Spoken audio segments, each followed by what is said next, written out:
Next example पे ध्यान से देखो। Next example, hollow thin uniformly charge spherical system के ऊपर बेस करके फॉर्म किया गया। इस क्वेश्चन में हमें ये चीज दिमाग में बैठाना है कि किसी भी थिन हॉलो स्फेरिकल सिस्टम के अंदर जो इलेक्ट्रिक फील्ड आती है वो जीरो के इक्वल आता है, यूनिफॉर्मली चार्ज होना चाहिए। अब इस पूरे पार्ट पे यहां पर क्वेश्चन में क्या कहा है, इस क्वेश्चन के पार्ट में कि एक hemispherical thin hollow charge system दिया है जिसका charge per unit area sigma के इक्वल दिया है। ये charge per unit area sigma के इक्वल दिया है और इसके रेडियस की वैल्यू आर के इक्वल दिया है। ठीक ना, इसके रेडियस की वैल्यू आर के इक्वल दिया है। इसके बाद नेक्स्ट पॉइंट क्या कहा है कि इसका जो क्रॉस सेक्शन एरिया है उसमें एक डिस्क इस तरीके से अटैच कर दिया। ठीक है ना, डिस्क यहां पर क्या कर दिया, अटैच कर दिया और डिस्क पे भी सरफेस चार्ज डेंसिटी सिग्मा दे दिया। ठीक है, sigma surface charge density sigma के इक्वल दे दिया और इसको अभी क्लोज करके ऐसे रखा हुआ। अब इसके बाद इस हेमिस्फीयर को हमने पकड़ लिया और डिस्क को छोड़ दिया तो इस रिपल्सिव फोर्स के कारण ये दूर भागता है। हमें बताना है कि इसके ऊपर मैक्सिमम पॉसिबल काइनेटिक एनर्जी की वैल्यू कितने के इक्वल कैलकुलेट होकर के आएगी। तो इसमें हम क्या करते हैं, पहले तो इस स्फेरिकल सिस्टम की प्रॉपर्टी से इसके ऊपर जो पोटेंशियल है वो हम कैलकुलेट करने की कोशिश करते हैं, क्योंकि अगर हमें पोटेंशियल पता चल जाएगा तो हम डिस्क की पोटेंशियल एनर्जी पता कर लेंगे और पोटेंशियल एनर्जी का जो डिफरेंस आएगा वो उसकी काइनेटिक एनर्जी में कन्वर्ट होकर के आएगा। इसमें ध्यान से देखना, जैसे इस पूरे पार्ट पे यहां पर एक मैंने थिन हेमिस्फेरिकल चार्ज सिस्टम इस तरीके से ले लिया, ये इसके ऊपर चार्ज इस तरीके से सिचुएटेड है, ये इस तरीके से चार्ज सिचुएटेड है, तो यहां पर ये थिन इस तरीके से situated. Same amount of hemisphere इस तरीके से हम लोग ने इसको कंप्लीट किया, इस तरीके से कंप्लीट किया।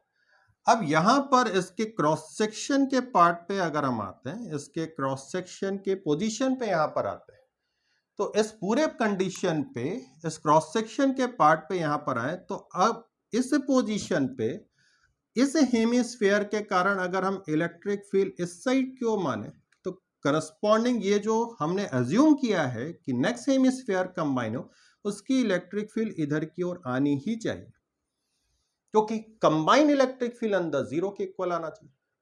इसका मतलब इस क्रॉस सेक्शन में किसी भी पॉइंट पर इलेक्ट्रिक फील्ड एक की अगर इस साइड की हो जाएगी तो दूसरे की इस साइड की हो जाएगी।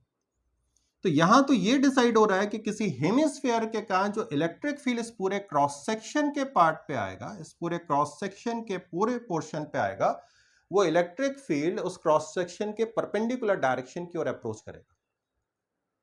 तो ये पूरा का पूरा जो सरफेस होगा वो इक्विपोटेंशियल सरफेस यहां पर आ जाएगा, इक्विपोटेंशियल सरफेस आ जाएगा। अब इक्विपोटेंशियल सरफेस तो किसी भी पॉइंट पे पोटेंशियल निकालो, यहां पे पोटेंशियल निकालो, यहां पे पोटेंशियल निकालो, यहां पे पोटेंशियल निकालो, सब पोटेंशियल की वैल्यू क्या आएगी, सेम आएगी।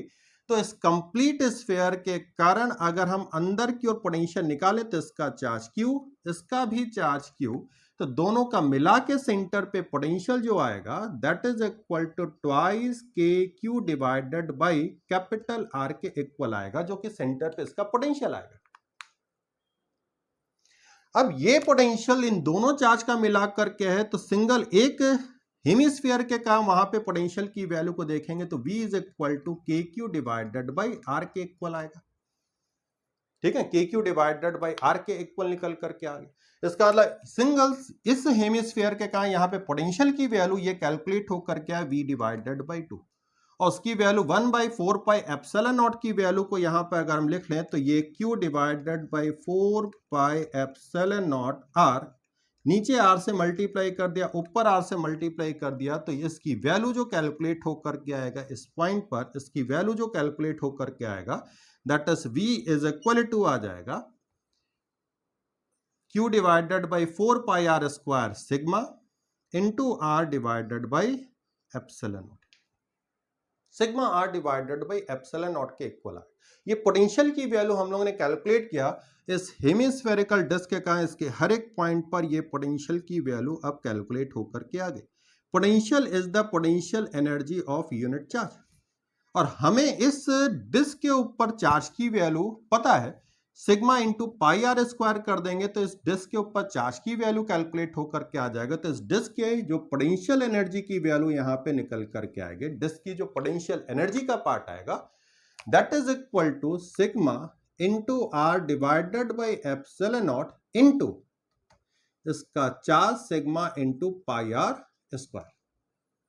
यह आ जाएगा sigma square pi R cube divided by epsilon naught, ये यू इनिशियल आ जाएगा। यू इनिशियल की वैल्यू आ गया। अब इसको मैंने छोड़ दिया तो ये इंफिनिटी की ओर मूव करते हुए चला गया। इंफिनिटी पे जाकर के पोटेंशियल की वैल्यू जीरो के इक्वल आ जाएगा, तो यू फाइनल की वैल्यू जीरो के इक्वल। और वहां पे जब पोटेंशियल एनर्जी जीरो हो जाएगी तो काइनेटिक एनर्जी मैक्सिमम हो जाएगी। तो जितनी भी पोटेंशियल एनर्जी का लॉस होगा सब की सब काइनेटिक एनर्जी में कन्वर्ट हो जाएगा। तो के इनिशियल जीरो के इक्वल है, या फिर इसको डायरेक्टली यहां पर अगर लिखें तो K initial plus U initial is equal to K final plus U final आएगा।